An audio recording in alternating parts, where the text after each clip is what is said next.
Hello again, friends. Welcome into Gamecock Central Radio. Emerson Phillips with Kip Bouknight. Gamecock Central presents Gamecock Central Radio with Kip Bouknight. And we're coming to you from the Gamecock Central studios, getting ready for the biggest series of the season in college baseball. Kip, it'll take place right here in Columbia, South Carolina, with the number 2 ranked South Carolina Gamecocks taking on the number 1 ranked Florida Gators. We got first place in the SEC on the line, and the top 2 teams in the country getting together. Kip, it doesn't get much bigger than this. No, it doesn't. I mean, this is honestly what you play for, and I think as a South Carolina former player and really a huge fan of the team, obviously now, looking back to this time a year ago, to think that Florida's coming in town and it's number 1 against number 2, that should excite all fans and certainly be great motivation for them to come in and support their team and be really loud and make it really a home field advantage for South Carolina.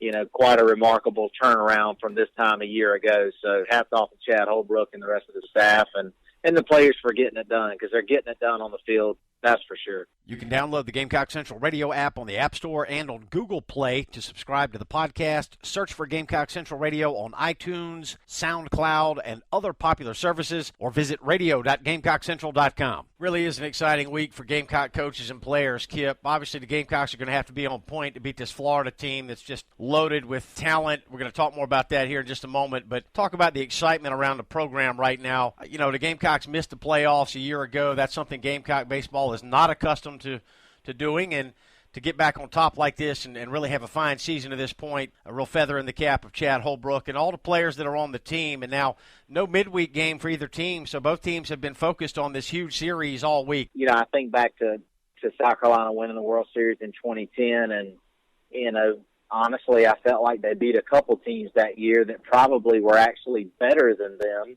and Florida being one of those teams. Maybe on paper, maybe draft status, maybe,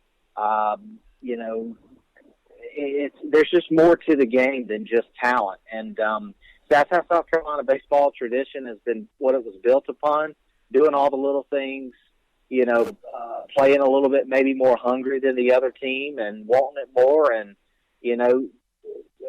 solid players stepping their game up and exceeding maybe their expectations of where maybe they should be. So it's exciting. I think South Carolina, I don't think matches up great against Florida, but that doesn't mean they can't win. So remains to be seen what will happen this weekend, but it's definitely an exciting time to be a South Carolina player, coach, and fan. No question. And, Kip, I don't know that anybody matches up well with Florida, do they? No, you're right. And again, that's why I go back to 2010 when they won the national championship. I mean, on paper, South Carolina was not better than several teams they played, but there's more to it than just, that's why you play the game. It's not just what's on paper and what projections are. It's what actually gets done by the players, and that's what makes it fun. All right, we've got a 7 o'clock start Friday, 7 o'clock start Saturday, and 1:30 first pitch scheduled for Sunday. Number 1, Florida, coming to town to take on number 2, nationally ranked South Carolina. Florida's 36-6, and they are 13-5 in the SEC. They trail the Gamecocks by 1 game in the SEC East. And overall SEC standings, the Gamecocks are 33-8. Kip, when you're talking about Florida, you got to talk about starting pitching to begin with. And really, these two teams mirror one another in many ways. Starting pitching's been outstanding for Florida.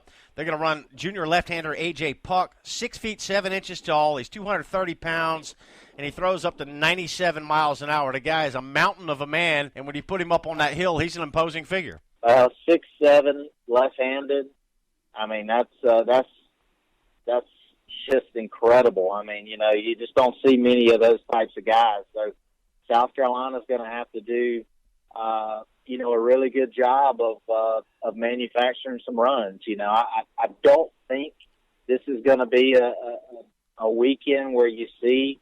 I think you could go the whole weekend and not see a team get to double-digit runs in a game. I think, I still do think it's going to take 5 or more runs for South Carolina to win the series, in each game. I think that's going to be necessary, but you're going to have to scratch and claw. You're going to have to get bunts down. You're going to have to hit behind the runner and maybe manufacture some runs and have some key hits and maybe some hit and runs and steal a couple bags.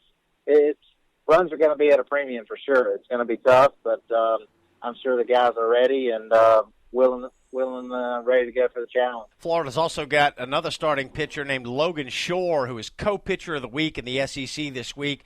And obviously South Carolina's Gene Cone was the SEC player of the week this week. We'll tell you more about Gene in just a moment. But Logan Shore is 8-0 with a 2.14 earned run average.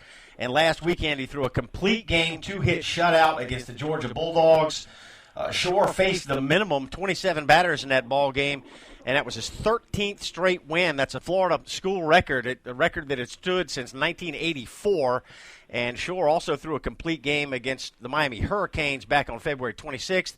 And Miami's been ranked number 1 in the country this year, so Florida's pitching is outstanding, Kip, and runs should be at a premium. Scoring's going to be hard to come by this weekend, like you said. So really an outstanding matchup, and if you like college baseball, Founders Park will be the place for you this weekend. Yeah, I mean, you said it perfect, Emerson. It should be a great environment. Hopefully our fans can make it a true home field advantage for South Carolina, get loud, and obviously be loud at the appropriate times, and make it tough on them. I think that's something Chad Holbrook's asked for, and I don't blame him. I would ask for it too. I mean, I'd like to see our fans get a little bit more involved and make Founders Park a little bit more tough on a road team to come in and feel comfortable, because there's certainly some tough places in the SEC to play, but it's exciting times. It's a great opportunity. You know, I've told several business folks this week who are talking a lot about this game coming up and you know, saying it's just so important, and it is important, but you can't let one game, you know, you can't get too high or too low. I mean, if South Carolina had a bad weekend and only won one game this weekend, they still are in a great position. So players obviously know that. Fans need to remember that. I'm not saying we're going to be satisfied with winning just one game. We obviously want to win the SEC first, and we got a great opportunity this weekend against Florida, and hopefully our guys can, you know, seize the moment. We'll see. A couple more notes on the Gamecocks here. Gene Cone, SEC Player of the Week, after he went 10 for 12 against Missouri last weekend. The Gamecocks swept Missouri at Founders Park. Cone was 6 ribbies and 7 runs scored in that series, and he set the school record, a 27-game hitting streak, by going 5 for 5 in Sunday's Game 3. Had a triple in the first inning to set the new school record that was previously held by Whit Merrifield. And what can you say about Gene Cone that we haven't already said, Kip? A Spring Valley High School product. He's from Columbia.